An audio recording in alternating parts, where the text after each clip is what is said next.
You're listening to Small Business Talk with Jerry. Sit in on great conversations with entrepreneurs who risk everything chasing the American dream. Hello, everybody. Another night of Small Business Talk with Jerry. This is about our 15th episode that we have recorded. I'm not sure what order they're going to get released in, but I really appreciate everybody getting online and taking a listen to us. Tonight we have Ladies Night. Yay! 2.0. Diane Gray is with us again. She kind of organized this one, so I'm going to let her take the stage for introductions. All right. Well, I'm Diane Gray. I am a doTERRA wellness advocate and a yoga instructor. And basically, I get to help others learn how to use essential oils for their health. And it was totally, for me, an accidental business. I never intended to go into business. And kind of fell into it, and I love it. And I wouldn't trade it for the world, because pretty much 90% of the people I interact with now are in some way connected to me through either my oils, my yoga, my friendships, or everything that I have learned from the struggles that got me into business accidentally. Struggles, yes. Yeah, I struggled. That was a struggle. I've been challenged, and I've met them, and I'm going forward. And some of these, and it has really brought some incredibly beautiful people into my life. And these three ladies are all part of that experience. And I'm amazed by them, empowered by them, because they do business in a different way that's not quite what women should do or have done or is traditional for women to do. And so that's why I invited Lori and Sara, and then Sarah's daughter Laura here. And I'm going to turn it over to Lori first. Okay. Just a great way to do. And what she's been doing. So, a lot of things. Well, thank you, Diane. Yes, I'm glad to have you part of my life as well. I was born and raised on a farm, and when I got married, I actually went to college to work in the medical field. I ended up farming. I did the majority of the planting, the spraying, the harvesting, and I married my high school sweetheart. And as our children grew older, my oldest son has actually pushed me to upper management now. In other words, he's taken over the farming. So now I'm the parts getter, the babysitter, the lunch maker, and but I'm okay with that. But I had to have something to do after I am kind of semi-retiring from the farming industry. A farmer never fully retires. I mean, we're still out there in the field with the guys and stuff like that. But I wanted to do something for myself that I could still be home and watch the grandkids and still be home to make lunches, but do something that would bring in a little extra income and do something that brings joy to my heart. And so then I started my own business. Well, it didn't start out to be my own business. It was more of a hobby, and morphed into a business, thank goodness, because now I can pay some of the bills that my hobby incurred. So I took my 2.5-car garage and turned it into a weaving studio, and I am a rug weaver by trade, and I do classes. And so I bring anywhere from 1 to 7 people into my studio and teach them how to make rugs the old-fashioned way. Wow, that's interesting. I did not know that. Oh. So, no, I didn't know this. That's cool. Very cool. We even got Sara to do that. And I am not a rug weaver. Oh, you did fine. It was very educational and entertaining. Now, I'm Sara Peddlety, and I grew up on a farm in Wisconsin, and it was hogs and beef. I got married out of college. I went to college for agribusiness, and then we have a small farm and are raising a breed of rare genetics called Lincoln Red cattle. And my husband came from the feedlot background, but I came from a cow-calf, and I went out. So the cow-calf operation is mine. Yes. And then just recently, I've started back into the seed industry, too, and I'm just working part-time on that a little bit. But the one fun thing about raising cattle is you can also raise kids. And they also get some lifelong lessons from it. And I would like to introduce my daughter, Laura. Hi, I'm Laura Penalty, obviously Sarah's daughter, and I was raised on the beef farm, and right now I'm at the University of Wyoming, actually studying math education. But I'm still in the agriculture world. I'm in the Wyoming Collegiate Cattle Association, and so I've been learning a lot more through that too. Awesome. So what are your aspirations going forward after school? Well, right now I'm going to be a high school math teacher, and that's my goal, but I always want to have agriculture in my life.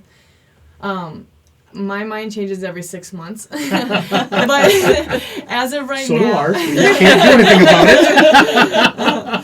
as of right now, my goal is to still do that, be a high school math teacher, but I want to have a couple cows and calves. My main priority is horses. Okay. But, have chickens, have a garden, goats, all those types of things as Sure. well. Mhm. Awesome.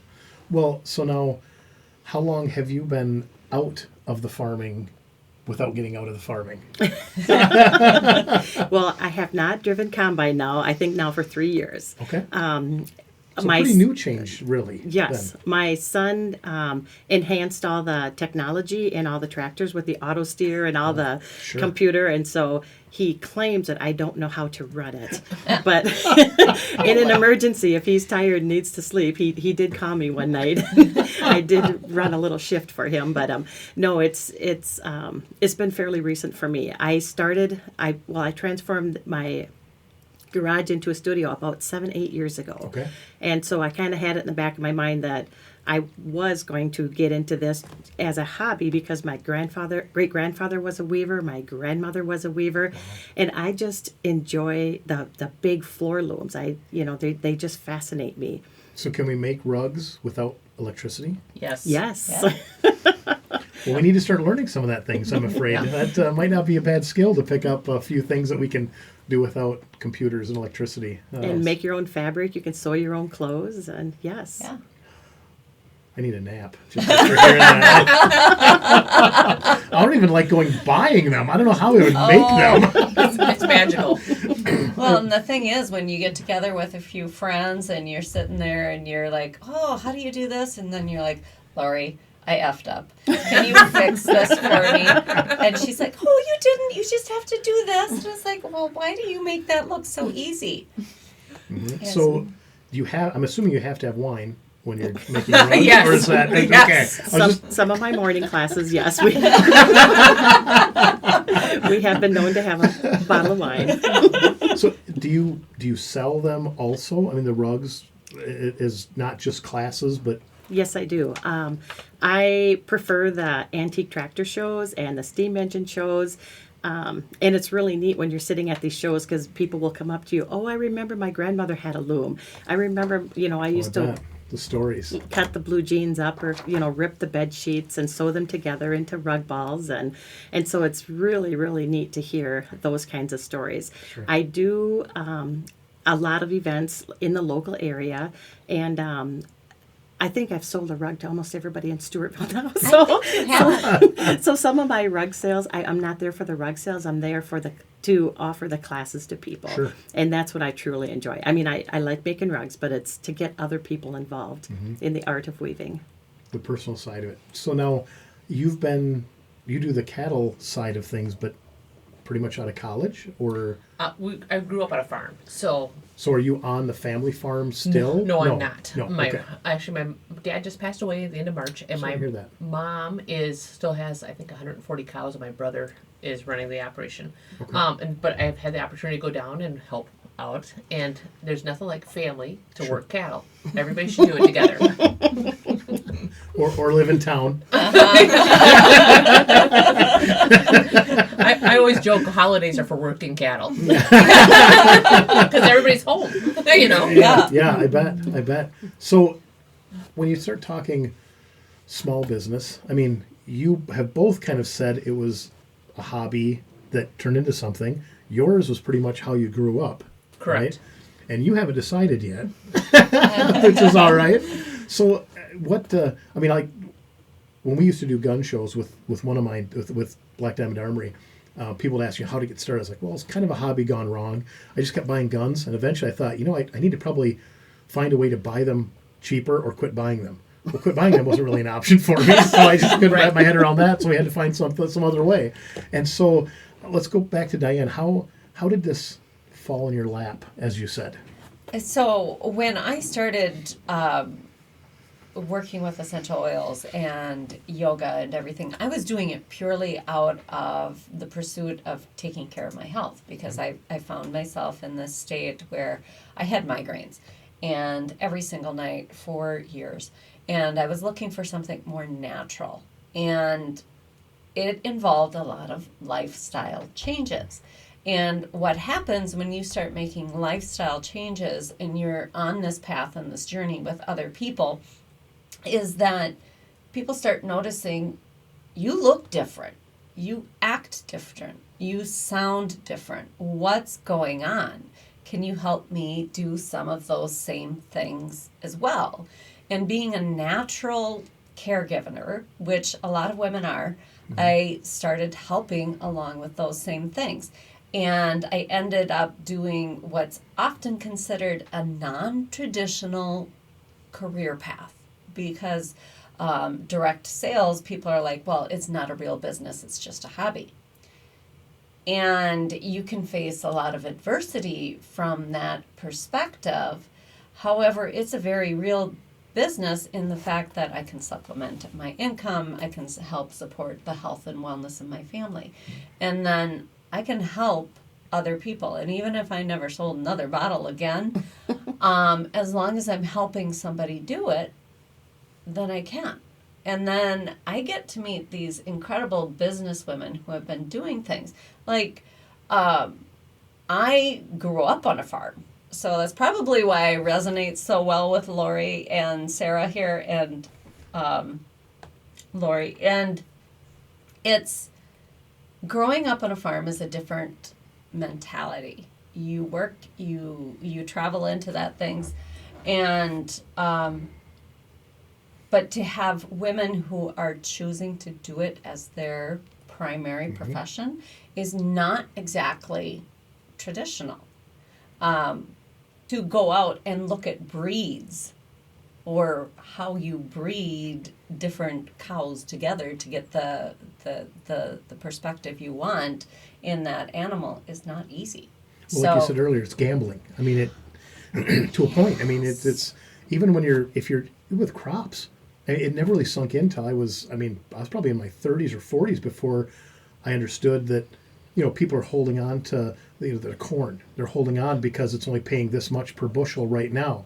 And they're hoping, of course, they're hanging on to it, and you're risking spoilage, you're risking, loss, basically, thinking it's going to go up. And then what happens if it goes even lower? I mean, it's truly gambling. And I'm sure in breeding, when you say a rare breed, that can't be easy. I mean, there's a lot of risk there too, isn't there? That yes. Well, one, it's not easy to get a bull. I mean, the genetics are not next door. You have to go. Yeah, you can't run to Walmart. Nope, you can't. I have actually imported some straws from the UK, which was a learning experience. They throw them all in one big tank, and 2,000 straws come over into Chicago. You have to explain what your straws are. We know. I don't know what a straw is, so you got to tell me what a straw is. Okay, so I was thinking about the terminology, but it's semen from the bull. Oh, okay. That's right. Yes. And that's the easiest way to get new genetics is to collect a bull in Canada or in the UK and then ship the straws versus shipping a live animal. I was like, so you're not bringing. I thought you were talking like you were sending 2,000 bulls over. I'm like, I want to see this. No, we'll send straws. But no, it's easy to run to Canada or conversely to get a bull versus get one from the UK. But we did this year trade bulls with a friend in Canada, and that was a learning experience again. Every time we do it, it's always a learning experience to go through the border with a live animal. Sure, I can't imagine. Oh, do they make it very difficult? Depends Okay. on what we always make sure all our paperwork is done. The vet checks and all of that. Yes. Yeah. Okay. You don't know who you're going to meet at the border, if they're going to be, all your stuff works. They have upgraded it. Now we have these RFID tags that we put in the ears of the cattle, so they can put a stick in your trailer and wave it and read it, and that'll be good. Where sometimes you have to, in the past, we've had to unload and reload, and that's always a hassle. Well, I mean, but that's true in so many places when you, at the border, I mean, even just getting pulled over, Right. speeding. you may know something the officer you're dealing with, whether it's TSA, it's Border Patrol. How good are they? How well do you know the laws better than they do? I mean, True. that happens. That is absolutely true. When we Yeah. pulled up to the border, they asked who assumes liability for this bull. And we said, well, as long as he's in our trailer, we have the liability. When he steps off the trailer, that's on the other guy. I mean, Okay. You know, So would it be on the Border Patrol's liability then if they step off the trailer? well, we never unloaded it there. Oh, okay. I was able to get the bull to put his head up in the corner so the gal could get on the outside of the trailer and just read it. Okay. Yeah, he was a very good bull. But he still probably was 2,000 pounds. So you wanna do Right, you everything don't want to carefully. just let him out on No, a leash. he's not. No, there's no. He's still a bull. Yeah, right. 2,000 pounds of male testosterone? Yes, running around Detroit. I'm sure he's happy to be cooped up in that trailer. So, Right. yeah. that's- Right. I mean, how do they have facilities at the border Yes, they do. to unload Yep. them safely? Yes, they do, and chutes and everything. When we came back through for the U.S., we came back through Detroit, and you go a little bit further, and then you pull off to the vet station. Ahead of us was waiting 15 loads of hogs, and I did not realize that all these loads of hogs are coming through because of the way the pork price and the dollar and the Canadian dollar. But it was educational to sit at the border and watch. Sure. And we had to wait our turn, and then the other thing was expensive horses were coming through, Oh. and that was educational also. So did the expensive horses get to go through first? No, it's how you pull in. Oh, okay. So it's So there's no priority based on if you've got a smelly pig or you've got some nope, it's all in order. You $1 million pull in. stallion. Yep. So that was the people were very nice. And the question that comes to my mind, as I know nothing about what you're talking about at all, but the people that are checking in the hogs that are coming in by the groves because people want bacon versus the guy that's bringing in a $2 million racehorse, Right. the same people doing all the work, Correct. Same USDA vet. same USDA vet. Yeah, a little bit on the hogs. I want to back up. I grew up on a hog farm, and it made me a little bit sad to see we're shipping all these hogs across the border. But I understand it's part of the political thing. That, and conversely, I will say in 2009 we took a bull to Canada, and we're waiting on that side, and we saw a load of slaughter horses, and they'd been loaded at Cannon Falls and been on the same trailer, the same length that our bulls had been, except our bulls are in their own little compartment. They got their own water, they got their own hay. Yeah. But all the horses are packed in. But we've closed all the slaughter plants in America for horses. And people don't realize that means then they're put on trucks and they're shipped either to Canada or Mexico. And so there's a whole bunch of things that we got to realize the repercussions of these decisions. Maybe we don't like slaughter here, but is that really the best for the animal? Sure, sure. Yeah. Yeah. and Never looked at it that way. No, it's all about money. I Yeah. mean, it's Correct. Right. It's all about But money. I'm standing there looking at this load of horses thinking, what the heck? You know? Right. Yeah. You know, to back up, in college, I was part of the meat processing class, and I still stay in contact with my professor. And we had some opportunities to go in and see how animals were processed. And actually, if you've ever had the chance to listen to Dr. Temple Grandin, I would highly recommend it. She has changed our meat processing facilities in America like you can't believe, all for the better. Oh. And it's I was shocked at how clean, humane, it was so nicely done. It's not like what people picture it to be like. And actually, Laura just recently got to listen to Dr. Temple Grandin. Yes. Yeah. So there's actually a great movie just called Temple Grandin. If you ever want her story to watch, and I would highly recommend. Okay. But I listened to her when I was at Iowa State, and what I think is so important is that, like, people don't understand that we're trying to give the animals the best life as possible, even at the end of their life. You know, it's not this big, long, drawn-out, terrible thing for the animal. It's really, like, when they do kill the cow or whatever, it is so quick. And the cow is not scared, it's not in pain. And we need beef, we need milk. Like, these things are, like, Right. things that we need. Is if we didn't have cattle, what would we eat? Right. So it has to happen, so let's do it in the most humane way possible. And Dr. Temple Grandin was one who really, he helped to change this industry in America. And so, yeah, but... Yeah. Well, and that's, you look, we've got billionaires that are buying up land like crazy telling us that we don't need beef and we don't need these know. things. And I mean, if you pay attention, it's a big debate right now. It's a And big Meatless deal. Mondays has been Right. a topic for a very long time Yeah. for the school kids. Yeah. Really? Yes. Okay, Yeah. I'm a little behind because I've missed that one. Yeah. I have children that wouldn't go meatless on Monday, so Well, that And should be a should- choice, right, not and should. mandatory. Right. yeah. Right. And there's so many of those topics we could get into. Oh my gosh. So this is where we reel in. Because I would love to do an episode on that and make all kinds of people hate me. I would love to discuss my views on some of that stuff. But let's take the small business. So when we didn't ask that question of you, where you're farming and you grew up on a farm, are you on the family farm? I am on my husband's family farm. Okay. Yes. Okay, so now the one you grew up on, Not the one I grew up on. but still his family, so yours now. I mean, Correct. your family. Yep. Yep. Yes. So then maybe this is a better question directed to you, since you're not on the family farm. How difficult was it for you as a young person when you're getting out of college to say, I want to be a farmer? I mean, not, you wanted to be specific, obviously, with the cattle, but that's got to be an expensive game to get into. It is. And now today we couldn't afford to. Okay. So if you didn't have it, you wouldn't get it. Nope, there's Okay. no way. And also I have to give credit to the gentleman that sold us the land. He shook my husband's hand and agreed on it. He had 80 people behind him that would have bought the land. And now the price has gone up exponentially. So it was lucky that we got in when we did. How long? When was that? 28 years ago. Okay. Okay. How difficult would it be for somebody to just start farming today without it would be back in a impossible. family? It'd be really, really hard. There- Sorry, can I? Yeah. I've recently Please. listened to the vice president of the Wyoming Stock Growers Association, and this is a huge problem they're facing in Wyoming. Most of Wyoming is big prairie. What else can we use it for other than cattle and sheep? The soil isn't good for growing crops. There's not a Right. lot else we can do with the land other than raise cattle on it. But these old farmers are, they're getting to the end of their lives. They're, ready for retirement, not able to keep up with the physical aspect of farming, and none of their children want to take over the farm. And then so some person who isn't a Wyoming native buys the land and doesn't use it for farming. And then so they're having this huge problem with the decline of the beef industry in Wyoming because people just can't buy the land anymore. Farmers can't buy the land.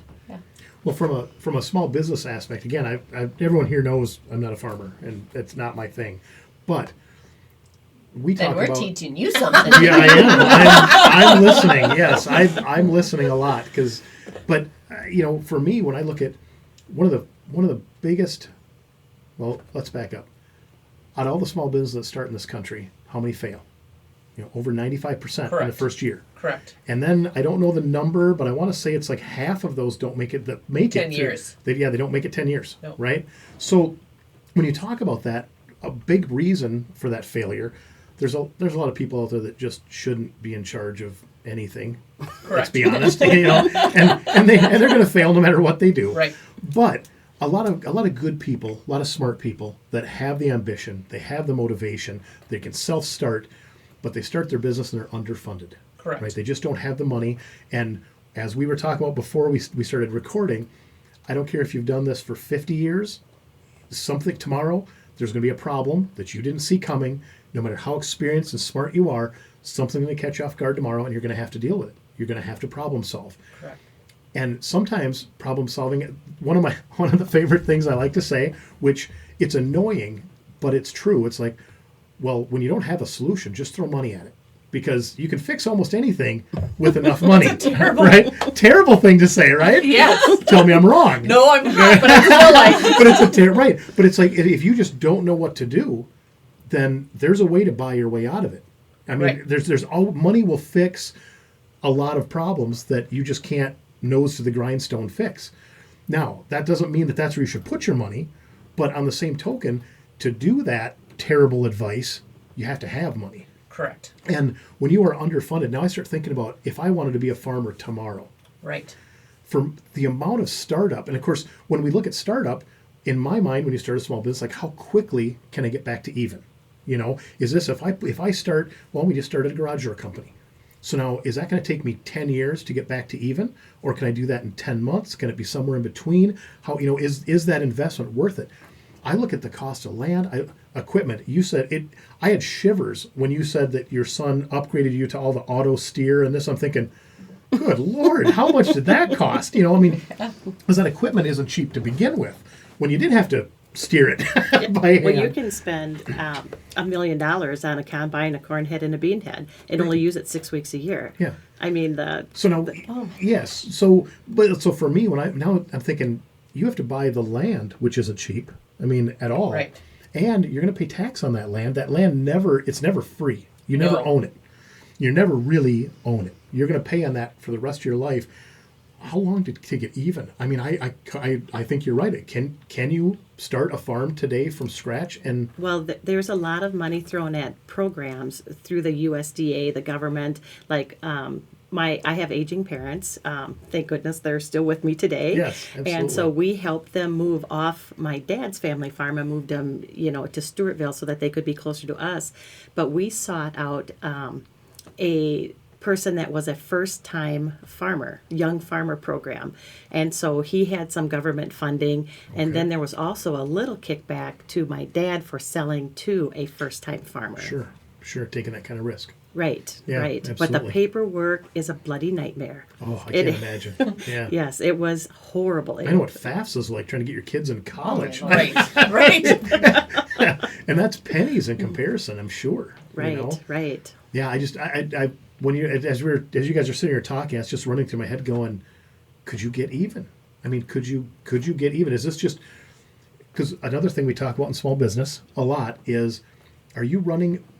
We relate it to hobbies, like Yes. you guys both did in the beginning, and I love that because most businesses start that way. Small business, I should say. Walmart didn't start as a hobby, but a lot of our small businesses do start as a hobby, and all of a sudden you kind of get caught up in it, and it's like, well, I could make a few dollars doing this, and then it turns into something. But it's so easy to kind of fall down that rabbit hole and not, and Well, the not hard catch part it. about farming is you can't afford to buy land until you're older. And then, I mean, you spend $1 million, $2 million on a farm, so farmers a lot of times will die when they're still in debt. Right. And so they have to have the lawyers and the accountants and the bankers all in their back pocket to make the transition And successful. they're not cheap either. No, I mean, no. again. No. So that's what we talk about when you take this hobby to a small business. It's like, okay, when you're doing your taxes, right, we're going to call it a small business now because it's not a hobby anymore because it's a little profitable. Right. Or maybe it's not profitable, but you want to claim that loss. Correct. If you're going to claim that loss, we can't claim a loss on a hobby. We can claim a loss on a small business. Correct. So at what point do we make that decision? Lori, did you start a business or did you start a job? We that's a debate that we talk about with people all the time too, is do you own a job or do you own a business? Because I own a business. When you're self-employed, you don't get paid for your time. right. Yeah, no, you're absolutely yes. but I mean, but I'm not talking about what your accountant is going to call it. I just mean as us sitting here talking, because if you don't show up, if you have a class on Friday and you don't show up to it, nobody else is going to do it. Correct. So I mean, you are tied into that small business as a job. But it's a Right. lifestyle. And it's too. a and it's a lifestyle. And I don't mean that in a negative way. No. Not at all. I'm just saying we talk about these things going, sometimes it's not as small. I mean, small businesses, again, you look at the government. The government talks about anything under 250 employees is a small business. Well, I don't think 249 employees is a small business. That's just, I mean, Right. that's not what I think of. I think of small businesses. We're going to go to your house and you're going to teach me how to weave a rug. That's amazing. Right. That's a small business. But there again, it's a job. We watch Shark Tank. You watch that and they say, well, you don't have a business, you have a product. Well, you're going to sell that product. That's a business. That's a business. Right. But from someone who's looking to invest, they're right. I'm not really investing into a well-rounded business. I'm investing into you own that widget. Or And that that's- idea. Yeah, that idea, that one thing.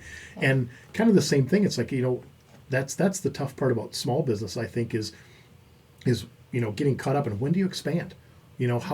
How big do you get, or how many rugs do you do? How many people interested in your class before you say, maybe I should take this online. Maybe I should expand this. Maybe I should, and now I need helpers. I need graphic When designer. do I you need add somebody. on to your garage so you can get more people in there? Right. Well, Right. Well, But we that's talked it. about building a new building. Yes. Yeah. I mean, Yeah. you start in the house and then you move to the garage, and then, we outgrew that space in a hurry, Yep. I mean, because you really should have a workspace plus a. I don't have a workspace. Everything is in the open. When you walk into my studio, you see everything. Where it would be nice to have a little classroom. bit more storage area, which I have, everything people can see. Yep. And so to make it look a little bit more professional. But then on the other hand, people like coming and seeing the simplicity of the rags sitting around, the rug balls laying around, and the old sewing machine. So, for me, I think when I'm listening to you, I'm picturing this as you're talking about it, and I'm thinking that would be the charm. That is the charm. To you, Correct. to do this is, if I felt like I was walking in my dentist's office coming to your class, Right. that would be weird. I mean, Right, you don't want to see the bloody instruments out there. yeah, okay. So I had to pick your industry, I guess. I wasn't on purpose, but you know what I mean. It's we used to joke about that when I would consult with businesses. I was like, and I'm automotive background, so it's like if you walk into a junkyard, and the guy behind the counter is he's 300 pounds and he's got some chest hair sticking out of his shirt, puffing on a cigar that's not lit, right? But if you're going to a salvage yard, are you offended by that? No, not at all. Are you questioning his ability to take care of you? Not at all. Not at all. Now go to your dentist office, and the receptionist, that's your guy, right? Question it. Right, you're questioning that. You're probably not even questioning. You're just turning around and leaving, right? Yes. So it's all situational, and that's where I think of that. I'm thinking that's got charm. I mean, that has that intangible that you don't create on purpose. Right. You And know? it's the awe factor. When people walk Right. in, they're like, wow, this is neat. Because the inside of my studio is all finished off with old barn board, and it's got the corrugated tin ceiling. Sure. Number one, to make it look like that. But number two, I don't sheetrock and tape worth a darn. And so when I remodeled that, and I had my dad and my second cousin and my neighbor help me, and we are by all means not professional, so it's just easier to use the materials that we had, Yeah. and it turned out absolutely wonderful. I was just gonna say, and that's probably not stuff you didn't go buy. That you didn't have to go buy that. I mean, or you Right. you didn't run to Menards and order this stuff. We tore down a building, Yeah. Yep. Yeah. And two reuse. buildings. But again, you're talking about authenticity creates that charm. I mean, Yes. that's and like when you made the comment about I don't know how you said it, about the genetics, the custom or rare genetics. Is that how you Yes. said it? Okay.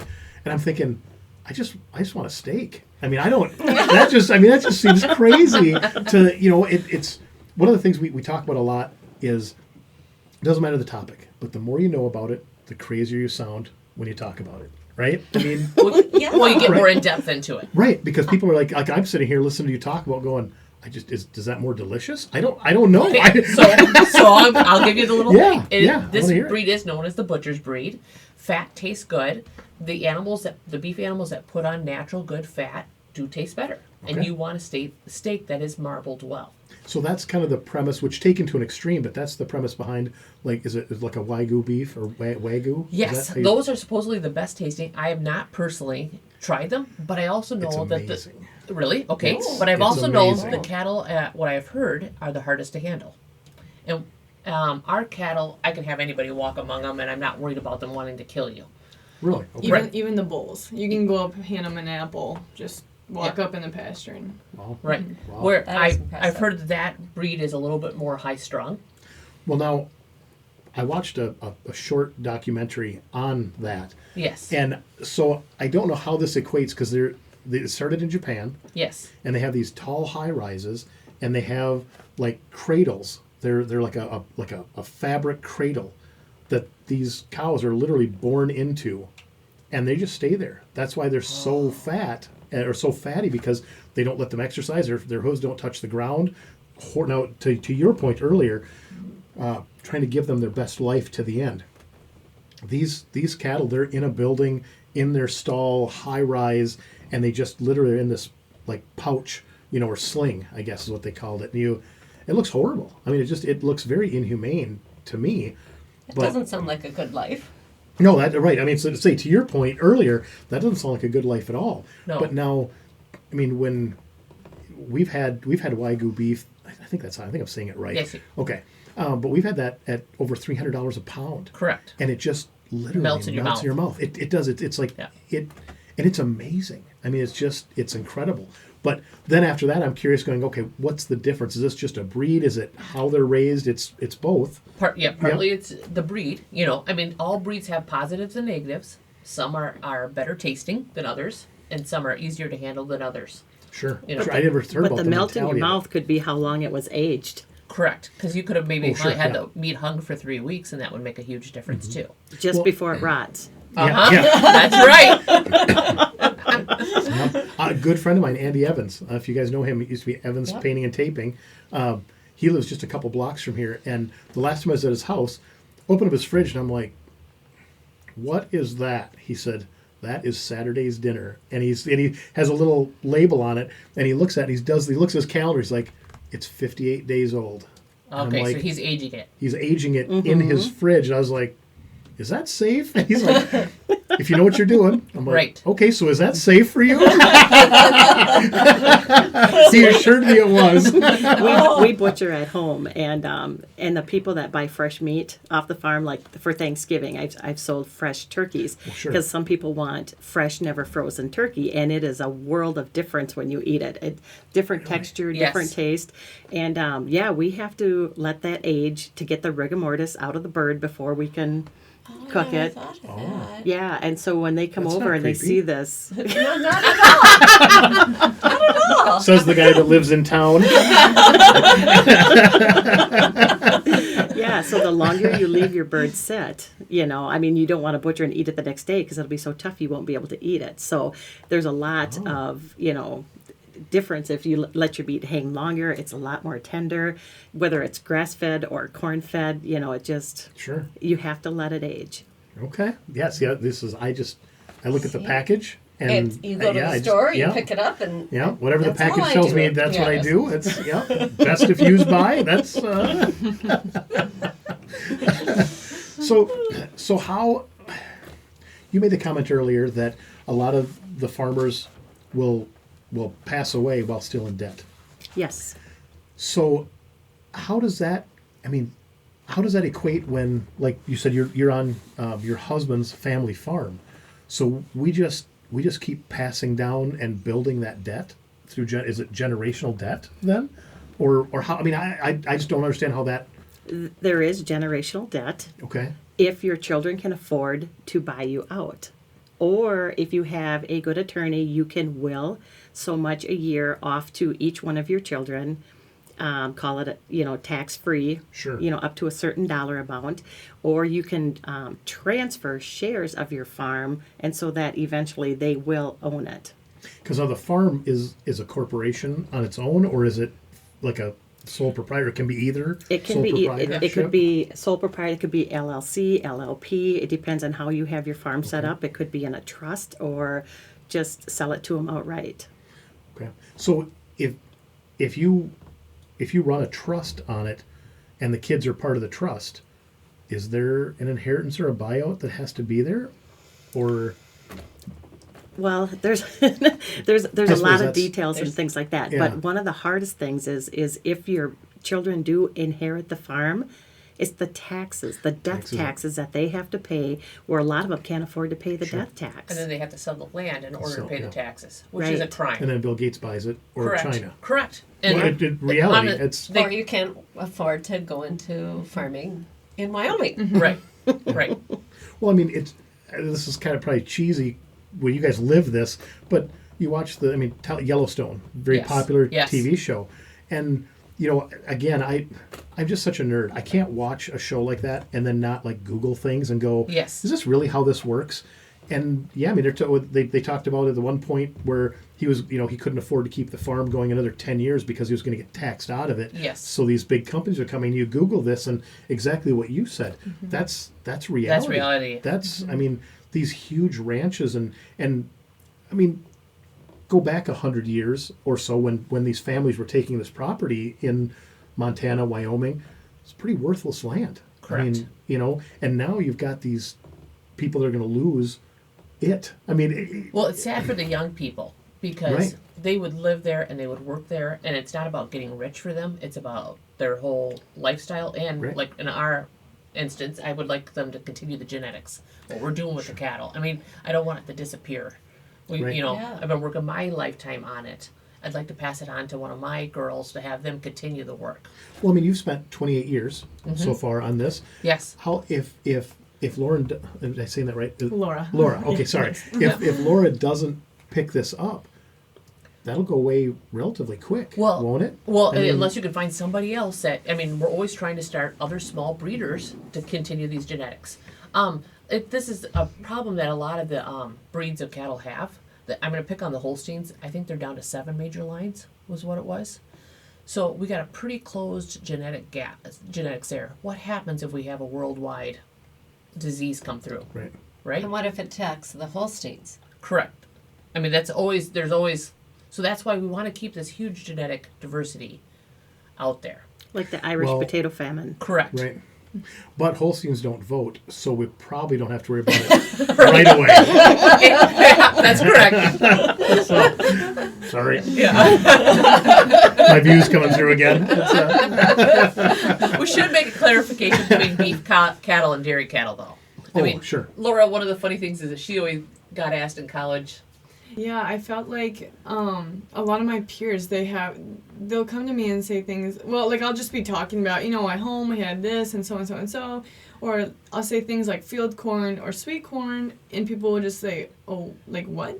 There's a difference? Yeah, and same with beef and dairy cattle, and I was so shocked. Like, people know that milk comes from cattle or beef comes from cattle, but not everyone, at least in my generation, knows that there's a difference, and that it's not just your generation. Yeah. I mean, that's not common knowledge. I mean, really, people, because we've had that differentiate or trying to differentiate between when the corn comes around. It's like, well, grab us some sweet corn. Well, it's not sweet corn. Whatever. Right. No, not whatever. I'll gladly prepare that for you, but you're not going to enjoy this. Right. It's a huge thing, having grown up on a farm. And my dad was like a small farmer. He was kind of like the hobby farmer, 100 acres, but that's a hobby. It's an expensive hobby.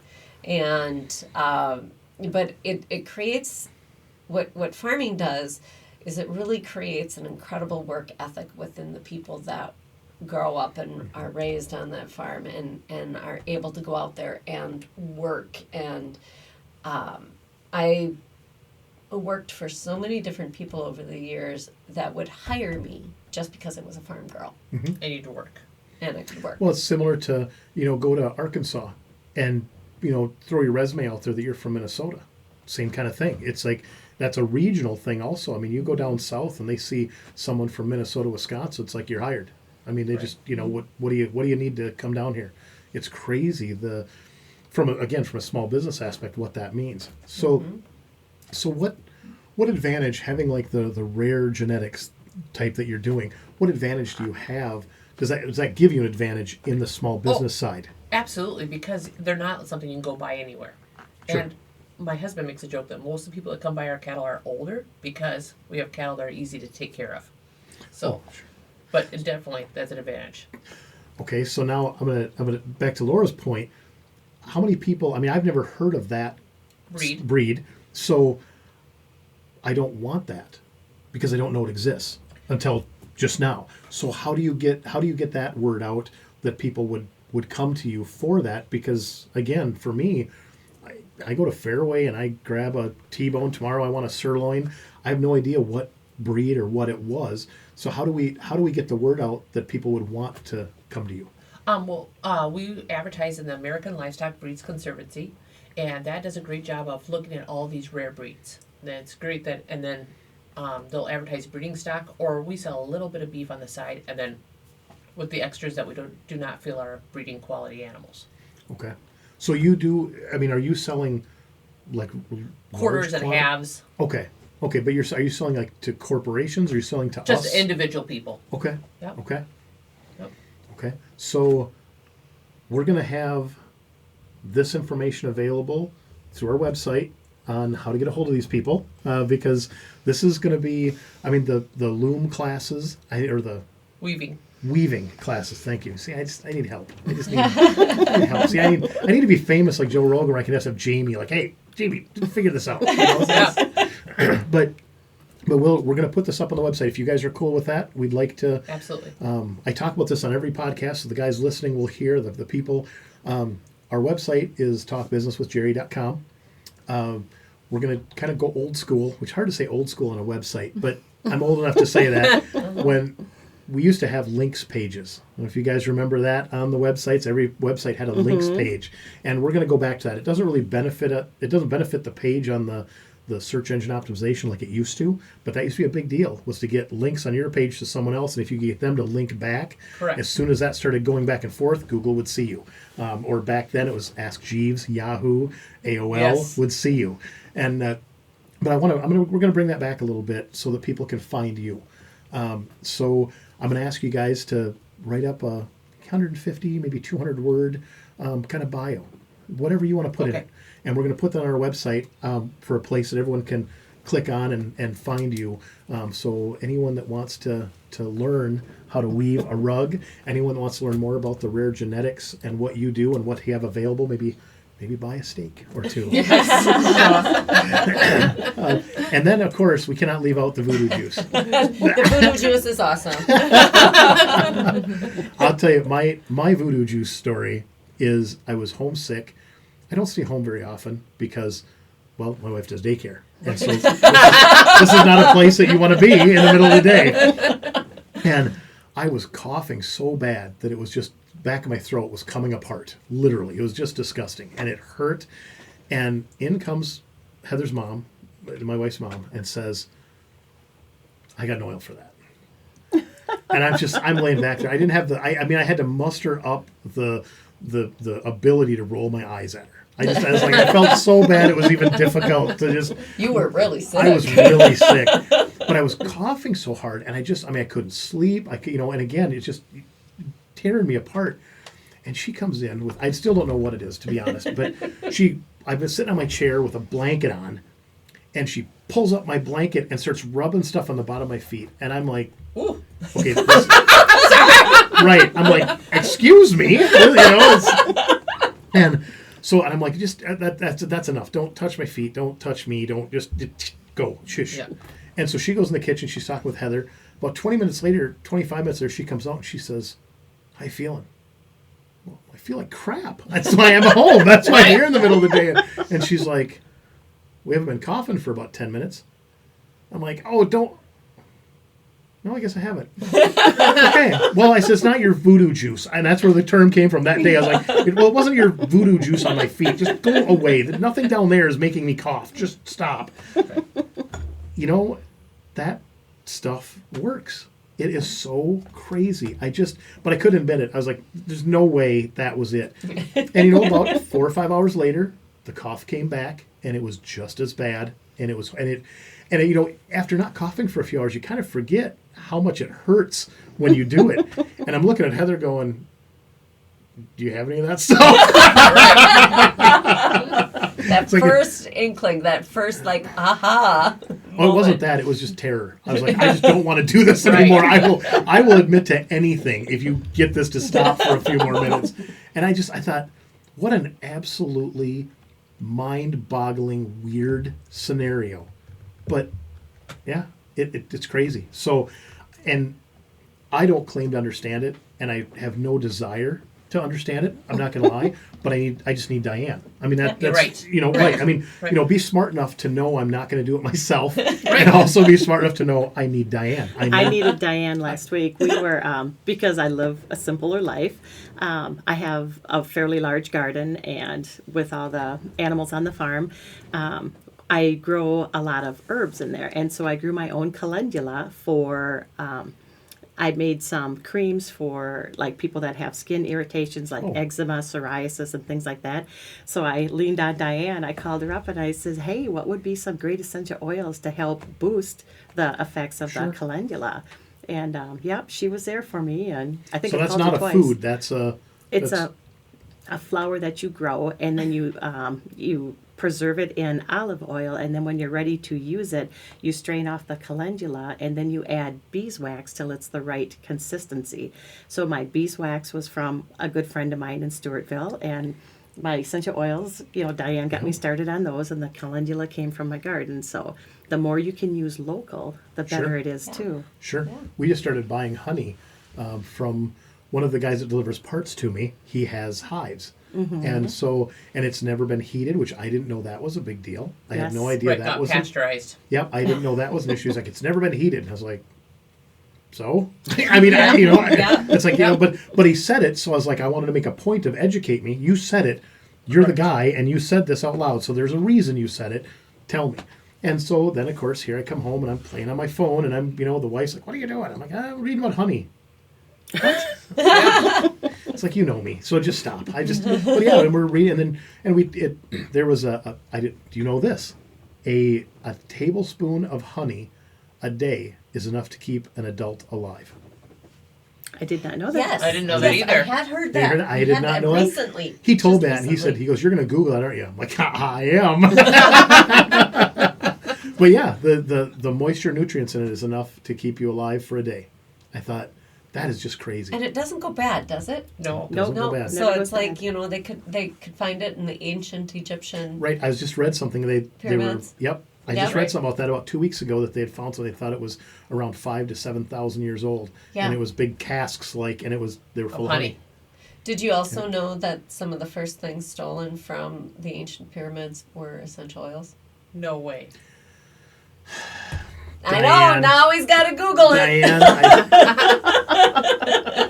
Even the Bible says a lot about the oils that that we sell nowadays, or we buy nowadays. yeah. They're all listed in the Bible for very essential purposes. Well, greedy pharmaceutical companies haven't been around forever. We had to do something before they were there Well, we to always take talked our about, money. like Jesus died, and they didn't have the mortician. No, So you no, put the oils on. Yes. You know? they did. That's Yeah, it's a lot of things that we do, especially in business too, comes back to when you do it. How long ago we start talking about how things were handled. Just look at our dollar. We haven't had a gold standard in 40, 50 years. Correct. It's been in the early 70s when that went away. And tell me that's not going to bite us in the ass right now. Correct. The way we're printing money. And I don't know if this is a right. I was going to be careful because I know. but if I'm not mistaken, about 6 years ago we had $4 trillion in hard currency in circulation, and they're saying that as of July of this year, it's closer to $21 trillion. Which is hard mind-blowing. currency. Yeah, and no way to back it up. Yep. No way to back it up. It's Yep. and so my question is, if we're just printing money at will, and Will it be worth anything? well, right. That's the end game. That's the Yeah. scary part. But from just a greedy simpleton, why am I paying taxes? Correct. If we're just printing money at will, why do we have debilitating tax bills?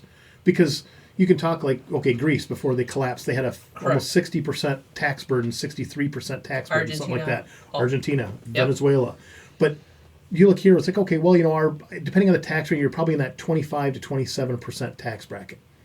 That's income tax, Right. right? We just talked about land, homes. You don't ever really own them because you're paying you're paying for them. Correct. When you make that last payment to the bank, you're not paying the bank anymore, No, but you still have taxes that you but you pay still on. have tax on it. Just you know? for the right to live there and use that Right. land. The laptop I'm using, the table we're sitting at, Correct. the microphones we're talking into, I pay tax on all that. When I put gas in my truck yesterday, how much of that $100 gas bill was tax? Right. Probably at least a third of it, I would Right. guess. At least a third of it. Right. So if we take your income for the year and your expenses for the year, we just go through and find all the taxes, what do you suppose our tax burden is, percentage of our income? It's got to be at least 60%. It's got to be 60%, doesn't it? Yep.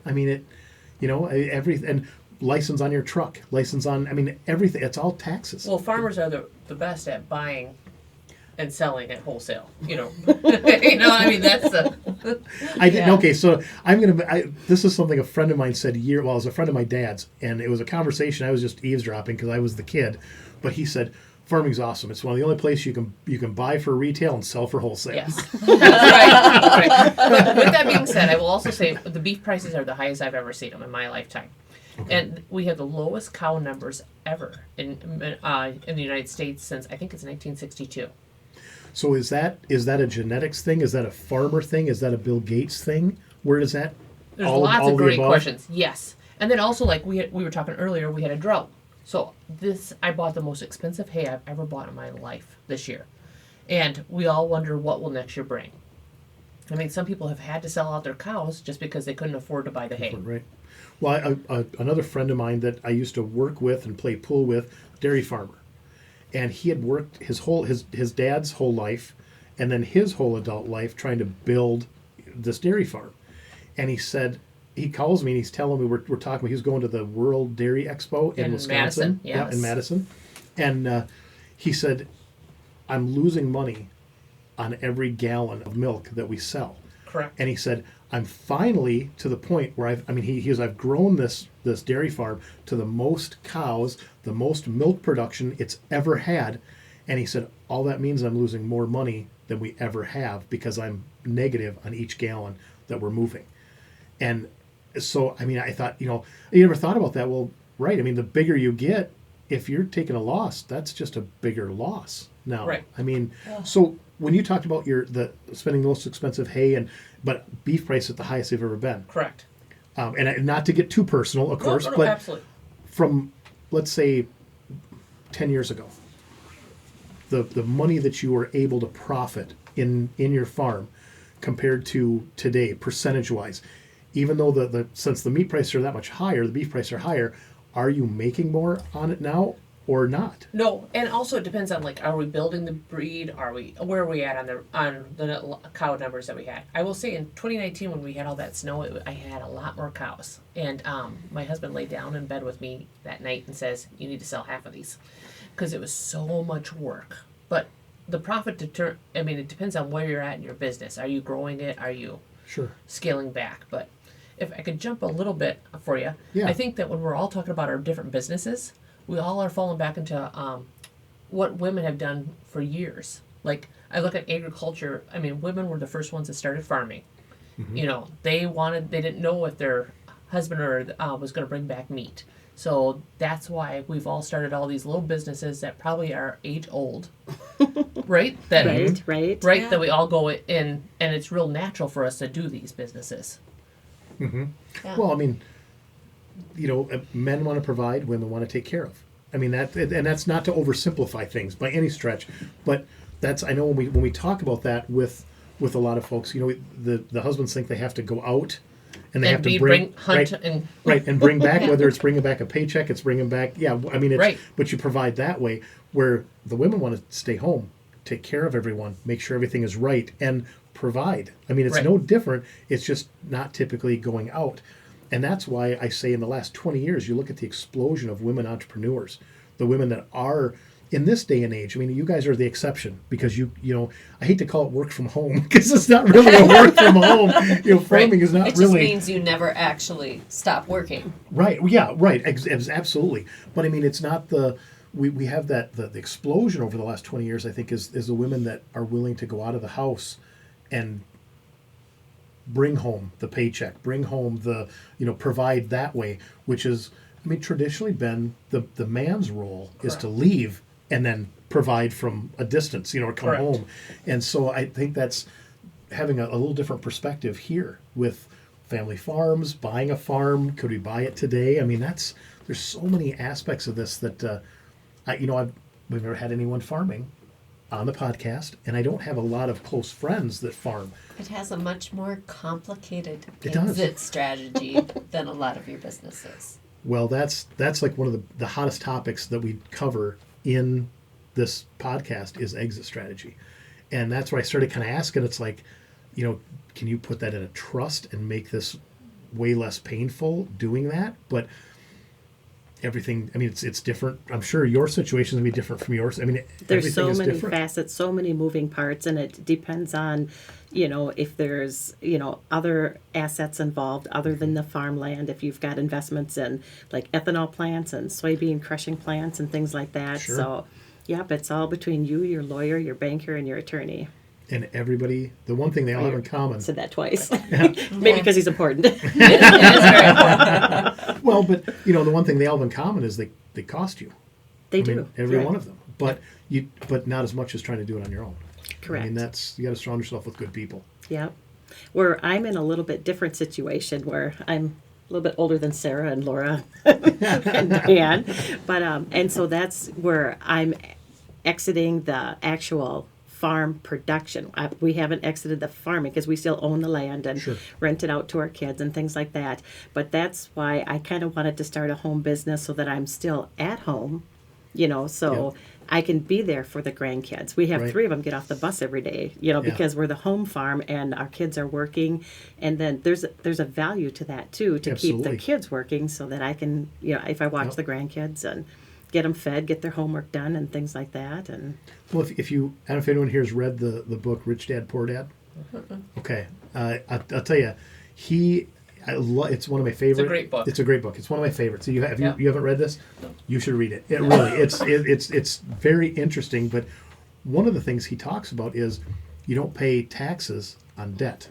That's if you get anything out of that book at all, which there's a lot to get out of it.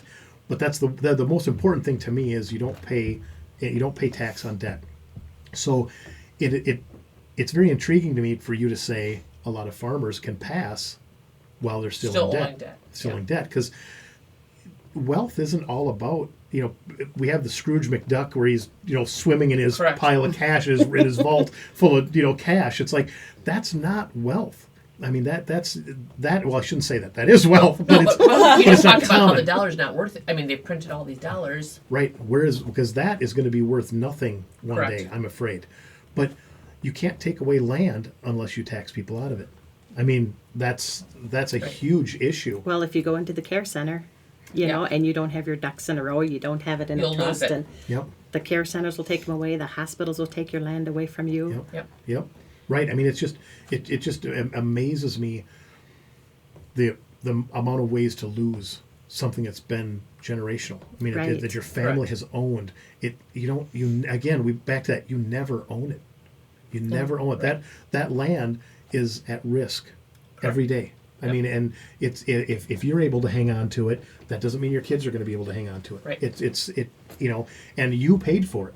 I Right. mean, and hopefully you Right. own it when it goes to her. And our township is zoned A1. We're agricultural. We should stay that way, but we are so close to Rochester. And we have so much pressure of people coming out and wanting to build To get houses and annexed changing in. the taxation code. Yep. Right. Yeah. And so Right. we've got A2 bumping up against us right now.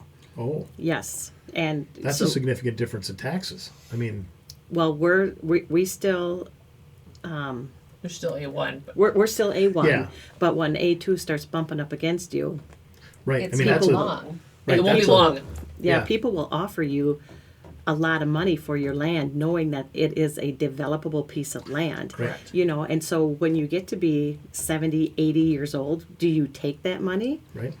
But if you've got young kids coming, not young kids, I guess my kids are almost 40 now.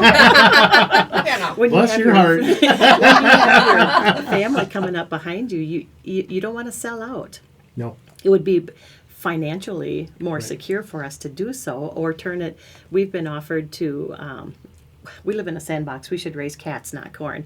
And so there's a lot of river sand down there. So do we mine it all out? Do we turn it into gravel pits? Sure. Well, there's a finite amount of egg land, and so we chose not to, mine any of our land out. We're going to keep it in egg production as long as we can, and that's our children's future. Sure. So, how do you feel about this? What do you? I mean, you want to be a math teacher, or you're going to be. But the land, the farm. What's your interest in that going forward? Yeah, like I said before, I change my mind frequently. Yeah, that's why I'm doing actually a certificate program at the University of Wyoming. I graduated with my degree in math from Iowa State, and like halfway through my junior year, I was like, I just want to be a math teacher. I like that's something I've been very passionate about. All my part-time jobs have been teaching in some sort, like Sure. swim lessons, tutoring, camp counselor, the whole nine Rug yards. weaving? Not yet. Not yet. Yeah. So there's a chance. There's a chance. Yeah, so this is something that I am very passionate about, but the other half of me is very passionate about, agriculture, and I do want to have that in my life, whether I marry someone with a huge farm and I'm a part of that, as also like, working as a math teacher. But as of right now, I would like to stay in Wyoming. I really enjoy it out there, and so I want to have a very similar like upbringing for my children as my mom raised me. But it's hard because right now, maybe my mind will change, but I don't want to do it at the exact place I grew up. Sure. I want to have my own place out in Wyoming and do something similar, maybe about like half the number of cattle, because it's work. It's work, yeah. At the end of the day, yeah. But that makes sense why you're so informed on this too, because we just said, what would it take to start? Well, you've actually thought of that. I mean, that's actually something that you've considered. Right. So, no, I can appreciate that a ton.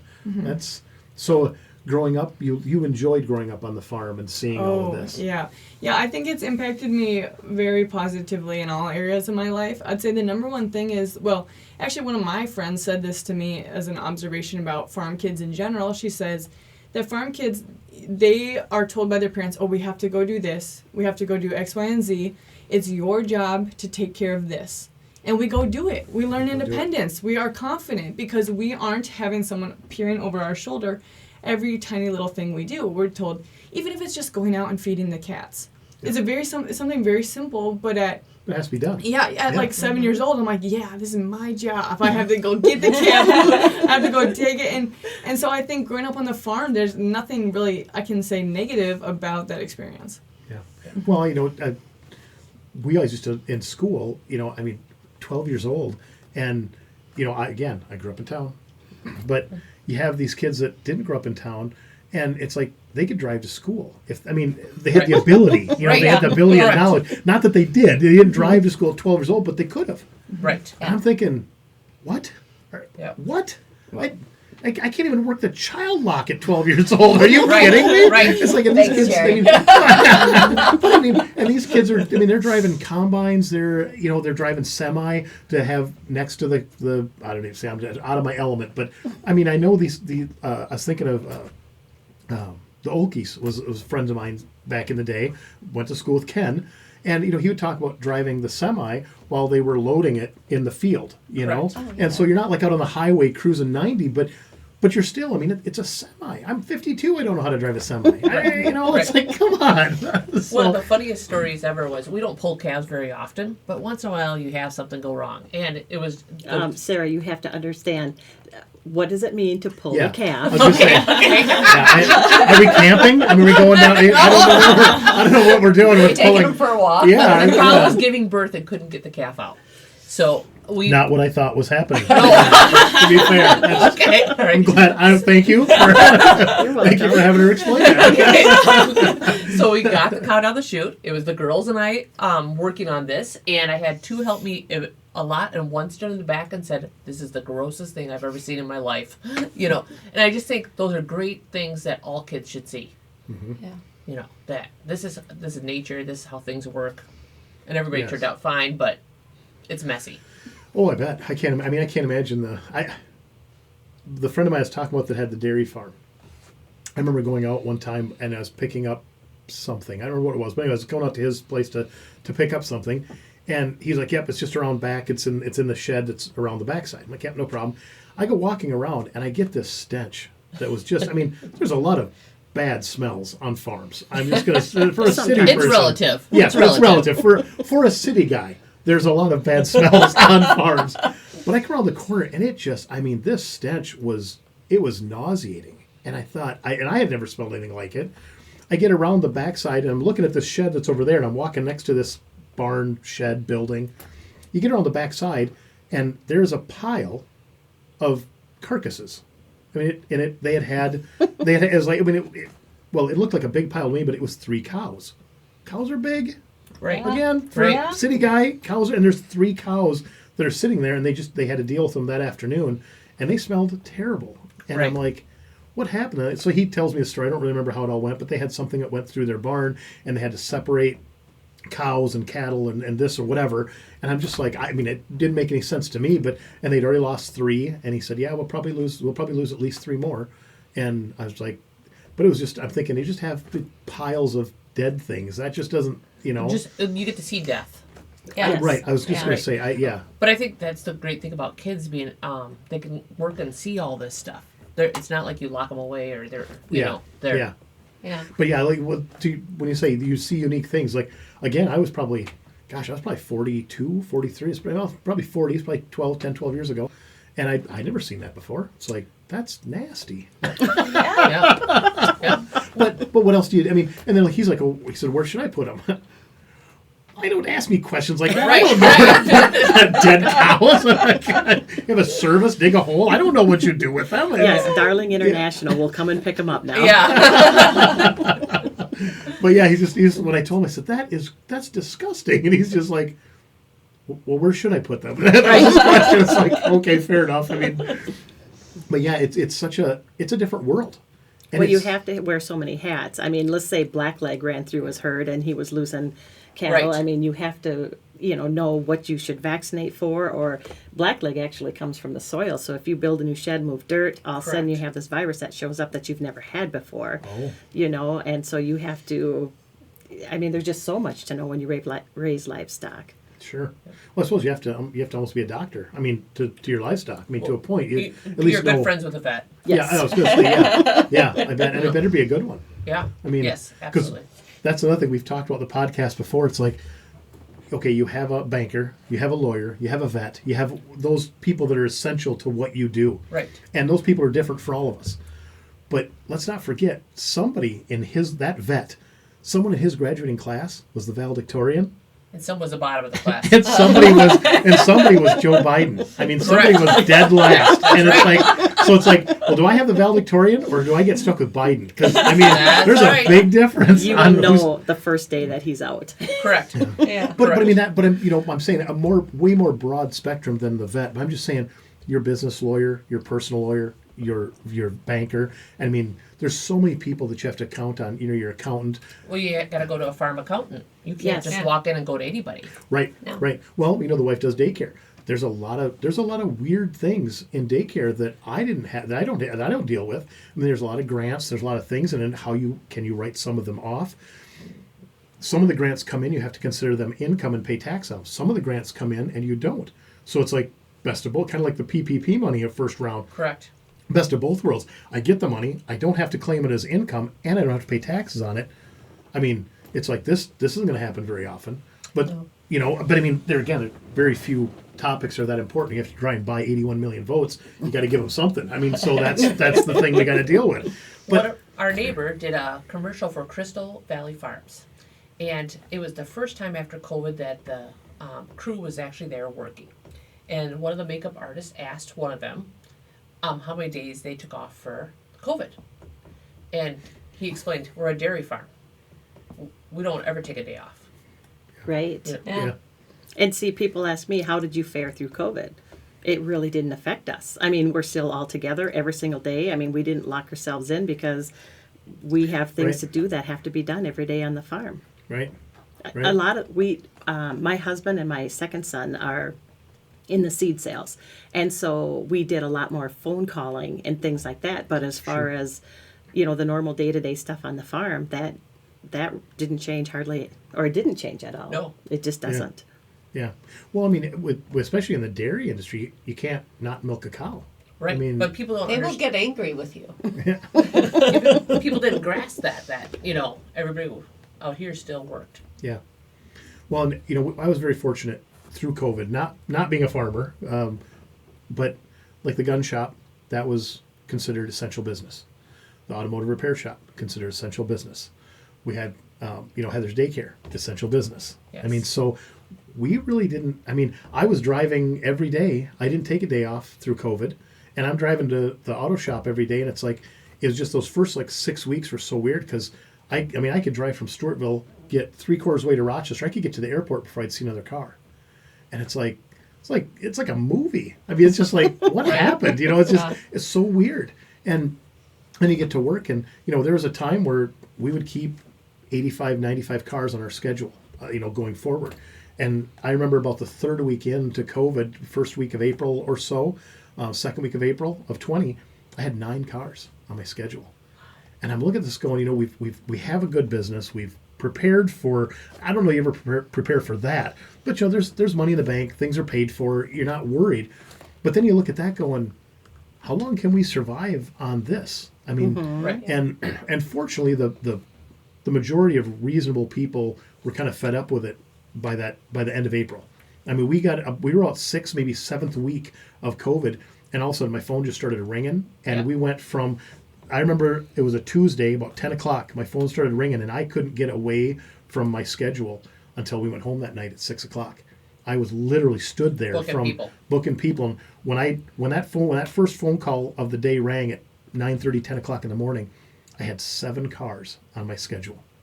Wow. That's all I had. I had 2 for that day, and we're never slow. I mean, just to preface, we're just finishing our 20th year here in a couple weeks, and we're never slow. We're always backed up. And matter of fact, we were backed up just right to the tune of about 3.5 weeks behind. And nobody wants to call their auto mechanic and have them tell you, I'll look at it in 3.5 weeks. No. That's a horrible place to be. Right. It's good for business. You're busy, but I don't want to do that to my customers. But we had this, and I mean, when I went home that day, I literally, the next morning when I came in at 7 o'clock to get open by 7:30, I counted. And I had 71 cars on my schedule when I came in the morning. And when that phone started ringing, I had 7. Wow. I mean, it was just, and of course, a lot of times the phone rings and it's things I can't do. They want a transmission swapped. How much to do this? How much that? It's like, no, you got to go to the dealer for that. Nope, you got to go to the training guy for that. Nope, you got to, that's a European. I'm not dealing with that. That's not what we do. Here, go to Dave over at Workstat, or whatever. So I don't know how many phone calls I actually took that day, and then it never stopped. And we've been in business since January 1st of 2004. And we always used to say, we never had a backwards year. Every year was better than the last. And then 20 comes around, and we have 6 weeks where we just literally stood and twiddled our thumbs for, doing Stood almost still. nothing. Yeah. Really stood still. And it's like, okay, you can't make up 6-7 weeks. You just can't make that up. We get to the end of the year, best year we'd ever had. Wow. Best year we'd ever had. Wow. Did you close the weaving shop? Or how did you do that during COVID? Well, I was actually busier because people wanted to get out and do things. But I had some people from, I'm just going to say it, Mayo Clinic that came out and said, please don't take pictures because if they find we're out here without a mask on, we can lose our jobs. Yep. No way. Yes. And so it appeared, according to my social media, that I was deader than dead. But no, I was actually busier during that time because people wanted to gather in small groups. And so if there's, And it's a private spot. right. Yeah. Yeah. Yep. So- I actually had to totally morph my business because of the pandemic. I had to go from holding these in-person classes because nobody wanted to invite anybody into their homes. Oh, okay. And so that's when I had to really take it more to an online. You have to be able, as a small business person, to morph. And I never even knew how to do a PowerPoint before 2020. Yep. I didn't know how to do anything Yep. online. And I mean, I'm still not what you would consider a real computer techie. But I've learned, and I've had to really, and in many ways, that's very empowering. We actually learned how to butcher our own cattle because you could not get a locker date. Right. They were out over a year. So you can't set a locker date before the animal is born. I mean, it just got to be ridiculous. And so we had animals that were ready. So what do? You butcher yourself. Sharpen You the hang them knife, from a I guess, skid and- loader and let them Yep. let them age, and then we had the equipment, and we This is why I live in town.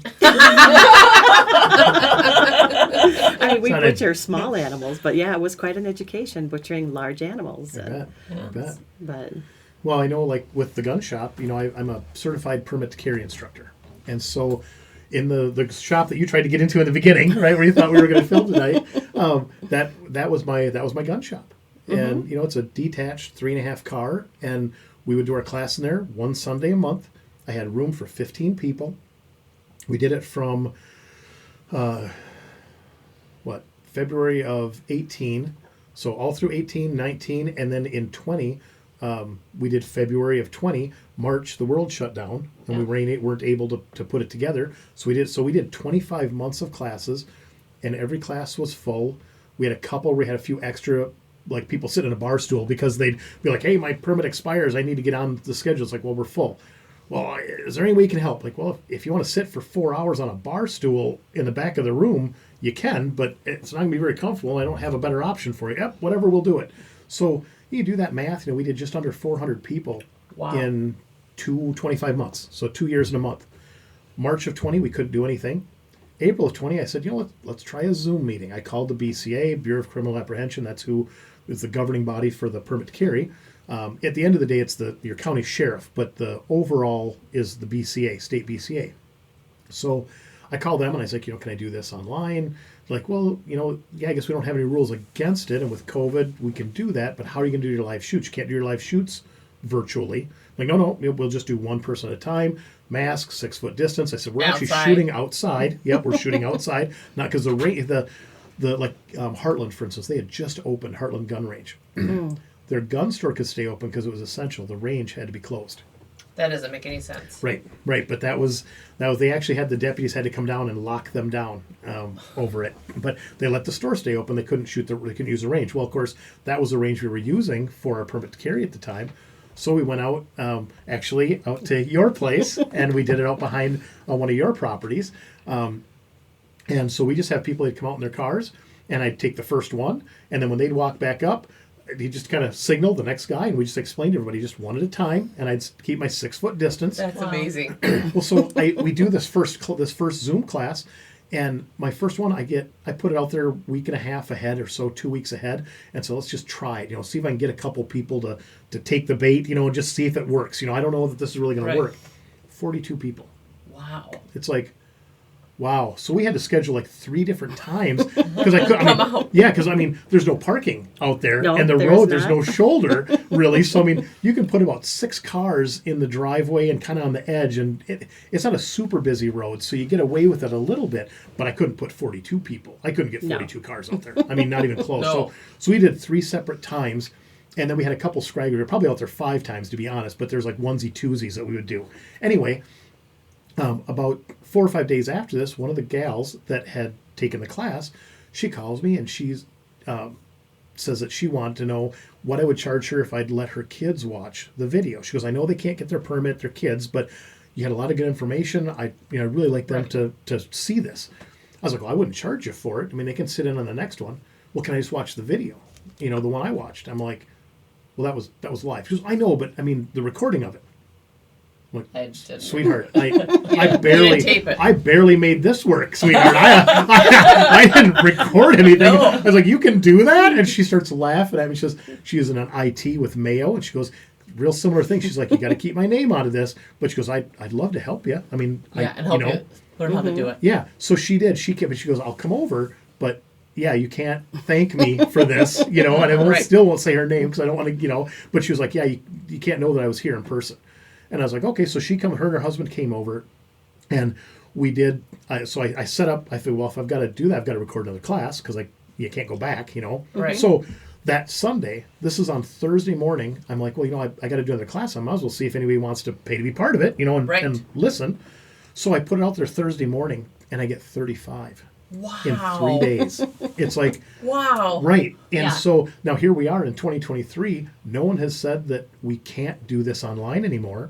So I haven't done an in-person class since February of 20. And we did over 800 people from April to December of 20. We were full, beyond capacity at 380 in 2 years plus. Have you seen it pick up? Has it increased over the last 3 years? Well, it died off. It died off for about a year. We were getting maybe 4 or 5 people a week on the site, and we shoot every other Thursday night. So I just go to the gun shop. They all meet at the gun shop. We shoot. So we still do the live shoot like we should, outside. But now this last 6 months or so, really getting a pickup again. And I hate to see it, to be honest. It's great for business, but that means the anxiety is there, the panic is there, the misinformation is there. Right. We've heard the term fake news so many times. It's just it doesn't even make sense anymore. It just doesn't it doesn't resonate the right message. But there is so much misinformation out there, and so many people are terrified about the things they're being lied to about, and the things that they should be horrified by don't even realize it's going on. Right, You know, right. it sounds like I keep my tinfoil hat out, but it's frustrating. You know, and so but that's all part of in small business. You have to recognize that, and in the gun shop, I really have to be careful because I want to do it with integrity.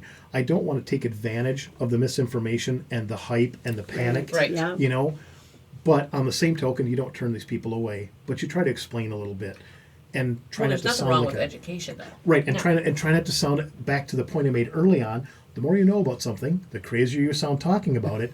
That education, especially in a gun shop, can really come across to some people as fear mongering. I mean, Right. you know, things like this. It's like Right.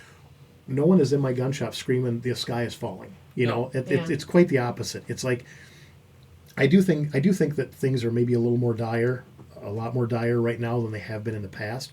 But again, I'm 52. We've had Democrats elected, we've had Republicans elected, we've had catastrophes, we've had war, we've had, you know, we've survived all of this, most of us. I mean, you know, we got to put our hats off to our men and women in service that haven't. Correct. But I mean, Right. the vast majority of us, our lives, I mean, you've had your farm for 28 years.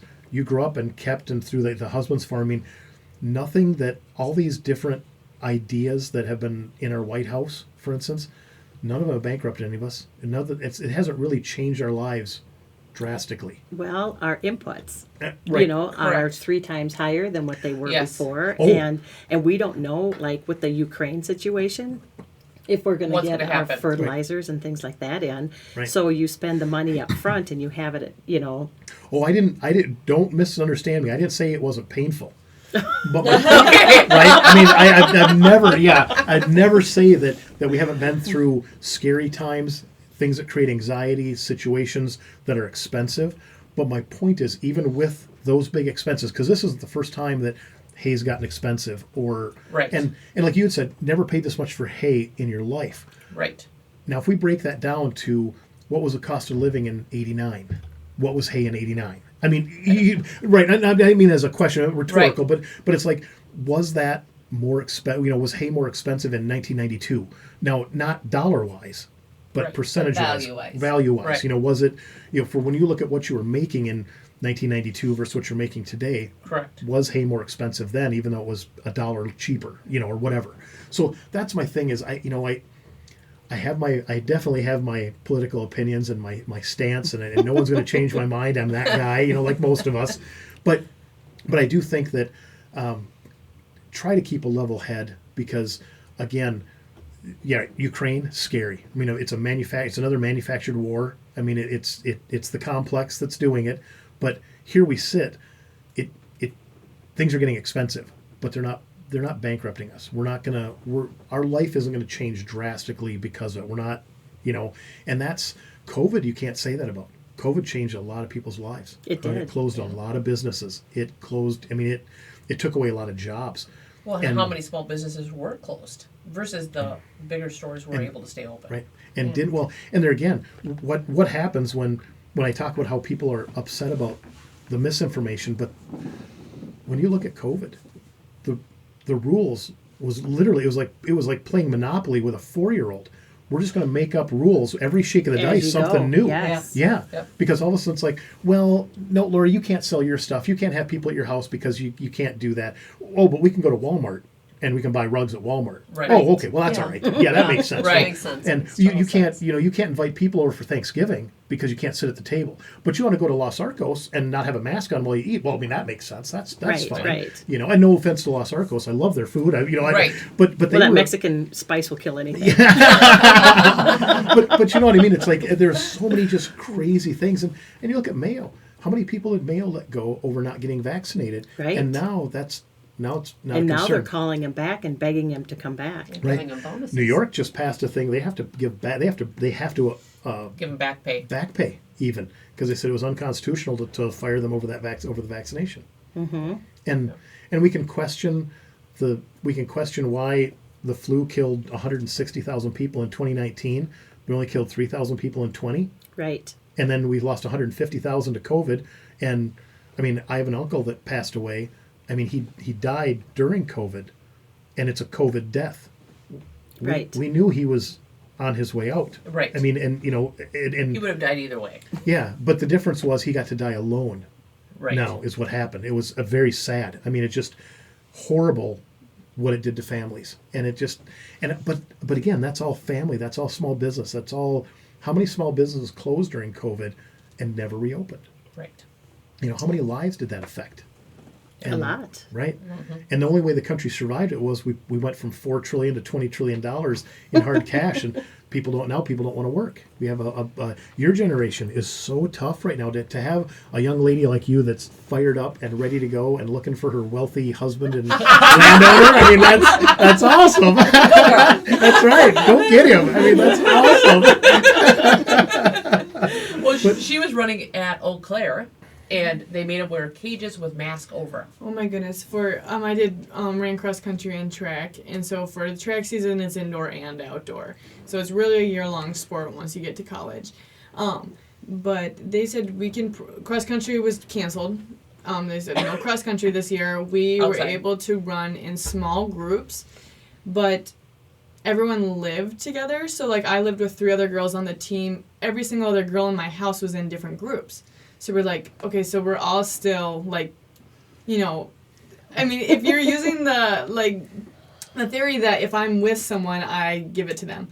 So if I'm giving it to everyone in my group, they're giving it to all of their houses. Like my houses, we're all still together. So the group thing was just, I wasn't really for that because I was like, we're all ready.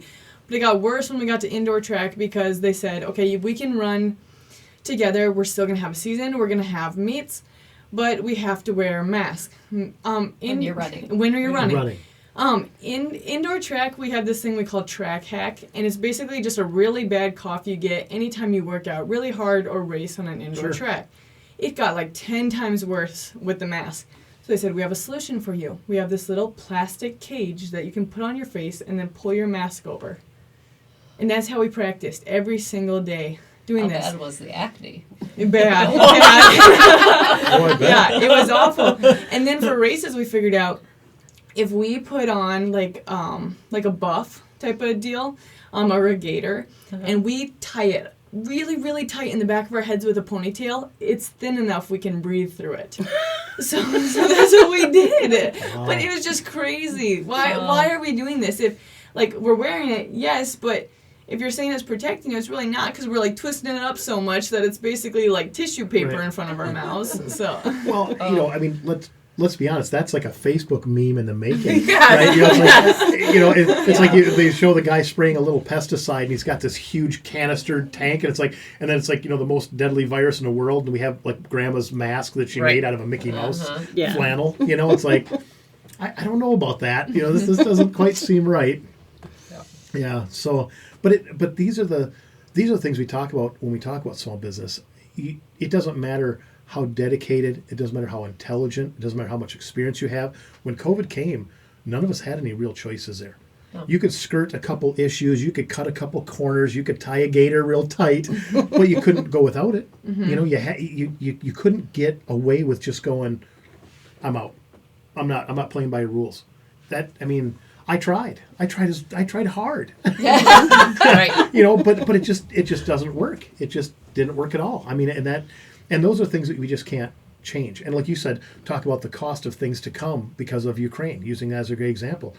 Okay, we all know that's not right.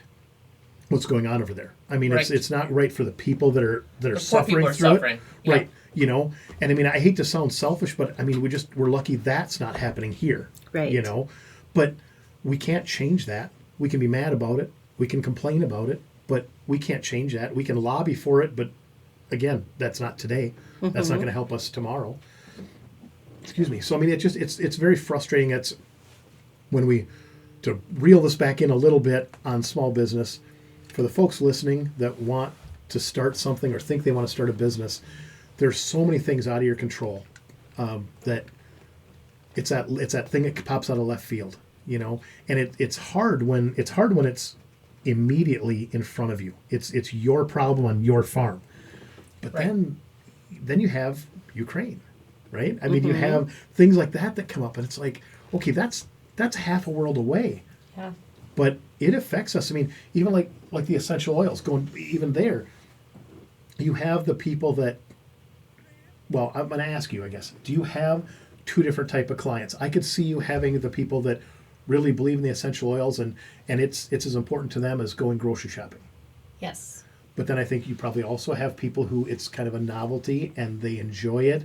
But if they come up a little short on rent, they're not buying oils. Correct. So, Yeah, both. so you can be affected by the economy also. Even the logistics of ordering things in, I have seen a lot more not available. Right. Yes. Oh yeah. COVID was terrible for that. Terrible for that. Well, then too, with the legalization of, yeah. certain drugs where, Yeah. being a trucker, zero tolerance, Yeah. so there goes, all those people can't fly an airplane if you're test Right. positive. Can't Even carry, though can't carry a gun. I was going to No. get Yeah. to that too. Yeah. Yeah. Right. Yeah. Yep. So even those things, I mean, today's, just what's going on in today's world Yeah. affects a lot of It small does. businesses really bad. It does. And when you, well, and for you, I mean, doTERRA, Yes. okay? So when you can't get peppermint, I mean, Yes. give me something that's important that you would sell a lot of. Right. Okay, so when doTERRA tells you that you can't get peppermint this week or this month, when's it coming in? I don't know. So Right. now you've been talking and building the name doTERRA. So now do you just go buy something else and go, oh, this is good enough? I mean, You can't just do that. right. Well, And- that's. I mean, you can't just. Because you don't know the integrity of that product. Right. Right, Right. right. And I'm you terrible can't because I just just- want to relate it to politics. Going, you can't just flip flop on something No, and yeah, expect people to listen to you. But yeah, because you care about people. This I is the care, difference. you This know, isn't and just it's about. like, okay, I'm like, yeah. well, here's something that you can use in lieu of that, but it's like, but peppermint is like my first love. If I couldn't get peppermint, that would be just like a nightmare. But yeah, so it was really really challenging to learn to navigate, but it also challenged me personally to get creative in my brain, and it's like, well, I have a lot of other oils and they all have a lot of different properties. I could sit here and be a victim and complain about not getting the oil I want, or I can go do some research and find something else that will, maybe I need to try. And it might even have better benefits by not, I'm always looking for gratitude in strange places. And I'm always looking for something, what can I learn from this? And how can I teach others about it? And so that's really where I dig deep. And I'm like, I don't want to sit here and be a victim. I'm going to be the warrior and I'm going to win. Good for you. I love that attitude. But don't you also think it's a passion? I Yeah. mean, like with all small businesses, you have this passion, you have this love, and that's why Yes. you're doing Yes. what you're doing. Yes. Absolutely. Yes. Well, and what I hear from that, when you tell that version of the story on finding something else that works, I'm going to pick on you for a second. And just when you're a small business owner and you're a victim, it's easy to, I don't feel Easier good. to I'm gonna, blame others. Right. Way easier to blame others. And Yeah. also it's like, I don't feel good today. I'm going to close at 2. That's Okay. not an option. Yeah. Right. Because what happens when I drive from Rochester to Stewartville and I'm there at 3:00 because you're on your website, everything says you're open till 5 or you're open Yeah. till 6, whatever. Right. Well, you went home sick at 2 because you had a sniffle. You didn't feel good. Life was tough today. Right. What am I going to, Stewartville, if I came to see you, we're Stewartville. There's probably nothing else in Stewartville that's going to satisfy that. Right. Correct. So I just wasted my time, wasted my trip, and you don't think I'm going to blame you for that. Correct. So now, and of course, like I say, in your world, well, maybe now I go look for, if for whatever reason you just decide life's tough and you're not going to sell me a quarter of beef or a side of beef today, okay, well then I'm going to go find it somewhere else. And I might find something I like better. Right. I mean, that's Right. always the struggle when you close your store, when you don't offer your service, when you whatever, hopefully everybody, the world just stops for you and they wait for you to come back. Yeah. But that's not reality. I think that's one of the best things about growing up on a farm. Even when you were sick, you had to go work. You Yes. understand that. Right. I mean, Right. Yeah, Yep. my mom's number one thing is, when we're like, I don't feel good, I just want to lay on the couch. And she said, go outside and brush your horse for 10 minutes and then you can lay on the couch. We're like, okay. We always had to go out. okay, so don't tell your mom, but are you a better person for that? Yeah. When I do feel sick, I try to go for a walk or do something, and it does make me feel better. So, yeah. I mean, so Get up and go. get up and go. Can't Yeah. just lay there. Yeah, keep Yeah. moving. And that's, we talk all the time when you see these businesses and I look at it also on Facebook, and we're going home at 1 today. We're going to be, we're going to shorten our hours tomorrow. It's like that's always the kiss of death. Yeah. That's, and usually I think, okay, well, the owner knows they're on the way out. Yep. It's not always the case. I mean, they just think they're gonna make this work because everybody loves them so much. We'll just make this work, and you're seeing a lot of that now because help is so hard to find. I mean, it's not always the owner's fault that they go through this. Help's hard to find, and then good help. That's a different thing too. Right. A warm body and good help is two different things. And But the other thing about small business is you don't have corporate health insurance. You have to purchase your own liability insurance and things like that. Yep. And so you can go to a box store and buy something significantly cheaper than what I can produce, or you can buy cheaper meats, or you can go to Amazon and Right. purchase cheaper oils. yeah, Yeah. But when you're self-employed, your own small business, there's a lot of expenses that a small business owner has to incur, and that can make or break you too. yes, it can. Well, you've got to be smart about. There's a time to save money, and there's a time to put out quality, and you've got to know where you can cut corners, and that's not written anywhere. Right. There's no manual for that. Well, let's see, where can I get cheap today and still not sacrifice Right. quality or take advantage of my customers and give them something going to Amazon and getting peppermint because you can't get it from doTERRA. Right. You can't just do that and pour it in doTERRA bottles and say, here you go. No. Not with integrity. You Does not can't work. do that. No. And there are people that will do that. Oh, there's more people that'll do it than won't. There I are would people say. They that- won't be in they're- business very long. Right. Well, there are people that will take doTERRA bottles and go sell them on Amazon. Oh, I bet. And you have no guarantee that they are. Well, that's when you were saying earlier about bringing like the straws over from the UK or Canada, that's the first thing that came to me going, it's not like we're just trying to get, and again, I'm out of my wheelhouse talking about farming. I should just not do it. But, but we're talking about cows, and you're talking about this rare genetics. That straw that you get, once that's a straw, I'm assuming, I'm picturing it this. is a little straw, yes, Yeah, and so- usually they're labeled Yeah. with the bull's name on it. And so, that can't be extremely difficult to forge that or change that. Well, it is pretty much a process. So they have Is to it? get it in the correct way, and they have to freeze it correctly. It's not an easy little deal. Okay. The closest place we can do it is to run a bull down to Hawkeye Breeders and have a bull collected down there. Okay. But I'm just my point is, there's a lot of faith in that Oh, straw. yes. Oh, yes. Especially in because if you goof up a breeding, that's got to be a huge setback, isn't Well, it is If- because you only get one calf a year. Oh, So wow. it takes you a long time to change a breed or to make adjustments. And then Sure. you don't know how that animal is going to turn out to their mature animal, which is, a year to at least 2 years. Or in a bull's case, you don't know what their offspring is going to be like. So now you got a couple more years. It's a long process. Yeah. And then once you have those straws, we have to have them on dry ice 24 hours a day. And so you have to, There's a tank and you have liquid nitrogen and there's a whole bunch of process to make sure everything stays good. so that nothing thaws. Yep. So you're saying this is really easy. Anybody can do it.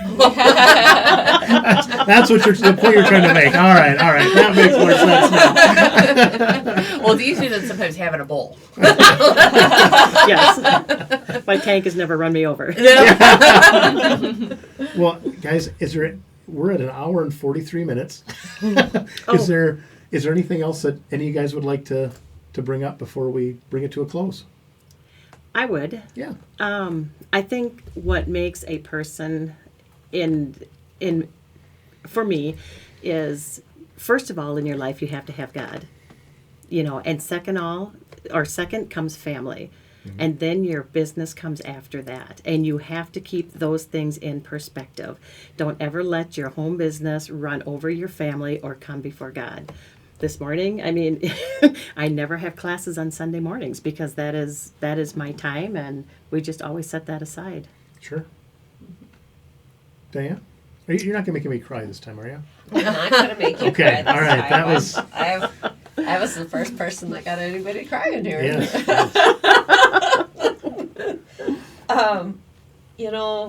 You have to have integrity. You just have to know your core values, and you need to stick to them. And and you need to surround yourself with other small business owners to Right. bat things off of. You need to, as a woman, I worked for the man for years. I worked for a great boss, but I came into business as a business person late in my life. I was in my 40s before I started my own businesses. And I didn't know what I was doing. Still trying to figure it out. But I am surrounded by a lot of strong women, a lot of really strong men, and by finding the people that I love and trust, it has helped tremendously. Well, I want to interject something on that just for a moment.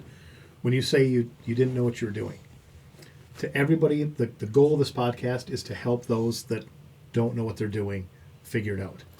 We're not going to help you figure out what you're doing. If you're not going to take the risk to go into business because you don't know 100% of what you're after, then don't do it. I mean, that story is so common of a lot of successful people. You don't have to know it all going in. You have to understand it's going to be a lot of work. You have to understand it's going to be some hours. It's going to be situations you don't want to deal with. And there's going to be a lot of problem solving along the way. If you can't think on your feet, that's going to be a detriment. And the solution for all those things, not throwing money at it, like I said earlier, but one solution for me, when you're in over your head, especially if you have an inkling that you're going to be in over your head, is surround yourself with great people. Yeah. Period. Yes. Period. Surround yourself with great people. I've always said, I've always tried to follow when I was younger. I'd find the older guys, gals that had what I wanted. Mm-hmm. And it's like, well, if, and my dad would tell me, well, if you want what they have, you got to do what they do. Can you do that? Right. I'm like, well, I don't know what they do. Well, then you better get to know them. You're a good kid. He'd Right. say you're personable. You can do it. Yeah, figure it out. Go talk to them. Go make friends. Yep. And figure out what they do. Hang around successful people. Right. That's right. You hang around 5 losers, you're number 6. You hang around Yep. 5 millionaires, you'll be number 6. Yep. It's that absolutely. That's I simple. believe that. Surround yourself with great people. Period. Yep. I mean, and I'll tell you, this podcast has been really inspirational for me, and I didn't see getting that out of it, to be honest. When I started this, I really didn't think that. And I've met so many great people because, like Diane, great people. And Yes. then all of a sudden she brings you guys in. And you and I have met, we've talked, but I would have never thought to call you to come and do this. I'm so glad you're here. Meeting new people today with you guys. I didn't know you existed until Yes. she sent your name across. And even then I asked Heather, I said, do you know these people? Do you know Sara? I don't know her, And so, so it's so many great people in it, and it spreads. And we get so connected to the negativity, I think, and the bad things that happen. It's like, sometimes you got to look past that and just look for the good in it. Even if you got to squint a little Right. to find Right. it. How about you guys? So take turns. I was going to say that, women were the ones that really started domesticate. I mean, they domesticated the animals. Agriculture, it's just playing in the garden and the dirt makes us all happy. And if I could do one thing, I'd tell everybody to get outside and do a little bit of gardening. Yeah. Do some of that yourself. Yeah. We'd be all happier and better off for it. Time to think. Mm-hmm. Yeah. Yeah, well, obviously I don't own a small business, so I can't say I'm an expert on that, but going into education, I feel like I have to give props to education. I learned so much growing up on a farm that is such valuable knowledge, but I've also learned a ton listening to different speakers, going to different meetings, doing all these things to learn about agriculture and Sure. having a farm and stuff, so as a person who doesn't own a small business, I think my best thing would be that I've learned so much by trying to further my educational career in agriculture or whatever Sure. it may be. Sure. Well, you don't learn when you talk, you learn when you listen. Right. Correct. Bottom line. Yeah. So, I love that. It's just, there's so many people out there, and, in this day and age, I think that a big part of what you're listening to and what you're learning is your interpretation of it. Because there's a lot Correct. of terrible information out there right now, and there's a lot of false information. Correct. So you have, but I think even a story told poorly is still worth listening to. Yes. We talk about that in my permit to carry class. It's like, I tell folks, I want you to watch the news. And I said, this is hard for me to say out loud, but I want you to watch the news. Very little that we So see at least you know. well, right. I mean, because, we talk about one thing, one last quick little story, and then we'll get out of here. We talk about in permit to carry, it's like if you were at a convenience store and someone comes in and robs the place and he's got the cashier at gunpoint, okay? You're carrying a firearm and you're licensed, you're permitted for it. What do you do? Depends what state you're in. Well, right. Minnesota is not a stand your ground state. Now, you are allowed in the state of Minnesota to protect that person. But your duty, the by law is to flee.